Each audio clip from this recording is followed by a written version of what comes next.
शुएब अख्तर ने पाकिस्तान के शहर रावलपिंडी के घराने में आंख खोली। उनके वालिद चौकीदार थे। शुएब अख्तर को छोटी उम्र से ही कुछ बड़ा करने का शौक था। कुदरत ने उनके जिस्म में बेपनाह लचक और तेज़ रफ्तारी रखी हुई थी, जिसका अंदाज़ा होने पर उन्होंने ग्राउंड में दौड़ना शुरू कर दिया और ख़ुद पर काम करके ख़ुद को इम्प्रूव करने लगे। वक्त के साथ साथ उनको क्रिकेट खेलने का शौक़ पैदा हुआ तो उन्होंने फास्ट बॉलर बनने का फ़ैसला किया। पिंडी के ग्राउंड पर जब शुएब बॉलिंग करवाते थे तो बैट्समैन को गेंद को आता और जाता हुआ देखते थे और उनको इतना भी टाइम ना मिल सकता था कि वो बल्ले से गेंद को टच कर सकें। शुएब अख्तर की तेज़ रफ्तारी के चर्चे पिंडी में खुशबू की तरह फैलने लगे। इस दौरान उनको इत्तला मिली कि पीसीबी की जानिब से कैंप लगाया गया है जिसमें नौजवान टैलेंट की सिलेक्शन का अमल जारी है। उन्होंने फैसले किए कि वो अपनी किस्मत आजमाने के लिए लाहौर का रुख करेंगे।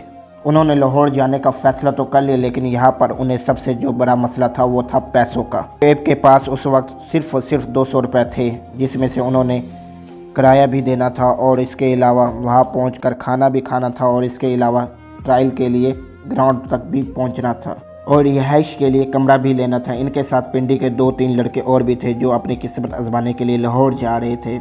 पिंडी से लाहौर का सफ़र उन्होंने बस की छत पर तय किया।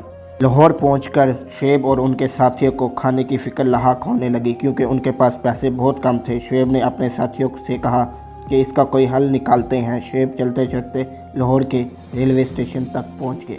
लाहौर के रेलवे स्टेशन पर पहुंचते ही शुएब अख्तर को एक बग्गी वाला नज़र आया तो वो बस उस बग्गी वाले के पास चले गए, जिसका नाम अजीज़ था। शुएब ने अजीज़ को कहा कि तेरी बग्गी शानदार है, क्या मैं आज रात इस पर सो सकता हूँ? इस पर अजीज़ ने शुएब अख्तर को हैरत से देखा और कहा कि मैं तुमको अपनी बग्गी में क्यों सोने दूँ? इस पर शुएब अख्तर ने कहा कि मैं मुस्तकबिल का सुपरस्टार हूँ, क्रिकेट में मेरी पहचान होगी, लोग मुझको मेरे नाम से जानेंगे, तो मुझ पर एक एहसान कर दे, मुझको आज रात सोने दे, सुबह मैं ट्रायल देने जाऊंगा। शुएब अख्तर की बातों से अजीज़ को फील हुआ कि इस नौजवान के अंदर कोई तो ऐसी बात है। अजीज़ ने कुछ देर के बाद शुएब अख्तर को बग्गी में सोने की इजाज़त दे दी, बल्कि अजीज़ ने शुएब से खाने का भी पूछा, जिस पर शुएब ने फौरी हाँ कर दी। अगली सुबह अजीज़ ने शुएब से पूछा कि ट्रायल कहाँ पर है, तो शुएब ने जवाब दिया मॉडल टाउन में ट्रायल हो रहे हैं, क्योंकि वहाँ पर टांगों का दाखिला मना है, तो तुम मुझको माल रोड पर ही छोड़ दो तो मैं वहाँ से भागता हुआ पहुँच जाऊँगा। और जाते हुए अजीज़ ने शुएब अख्तर से पूछा क्या तुम वाकई ही पाकिस्तान के लिए खेलोगे? इस पर शुएब अख्तर ने हाँ में सर हिलाया।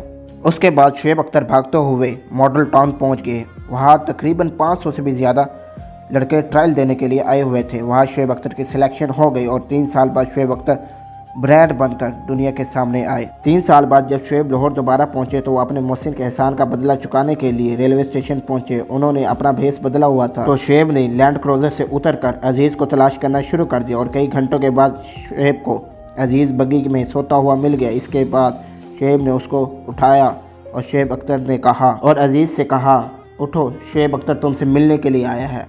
उसको यकीन भी नहीं आ रहा था कि उसके सामने शुएब अख्तर खड़ा हुआ है। शुएब अख्तर ने अजीज़ से कहा चल खाना मंगवा, खाना खाते हैं। तो अजीज़ ने इस पर कहा कि मैं उस वक्त भी तुझसे ज़्यादा अमीर था और अब भी मैं तुझसे ज़्यादा अमीर हूँ, खाना मैं खिलाऊंगा। खाना खाने के बाद शुएब ने अजीज़ से पूछा जो एहसान तुमने मुझ पर किया था वो मैं कैसे बराबर कर सकता हूँ? इस पर अजीज़ ने कहा कि आज रात तुम मेरी बग्गी में सोना पड़ेगा। शुएब ने अपने मोहसिन की इस ख्वाहिश को पूरा किया। सुबह उठकर शुएब अख्तर ने अजीज़ से जाने की इजाज़त ली और साथ में कहा कि मैं तुझको कारोबार शुरू करवा देता हूँ जिससे तेरे बच्चों का पेट भरेगा। जिस पर अजीज़ ने कहा इस सब की कोई ज़रूरत नहीं, अल्लाह तुझको खुश रखे। इसके बाद शुएब अख्तर कई सालों तक अजीज़ से ना मिल सके। चंद सालों के बाद जब शुएब अख्तर दोबारा लाहौर आए तो उन्होंने अजीज़ से मिलने की कोशिश की तो उनको मालूम हुआ कि अजीज़ वफ़ात पा चुका है और उनको सुनकर ये बहुत अफसोस हुआ।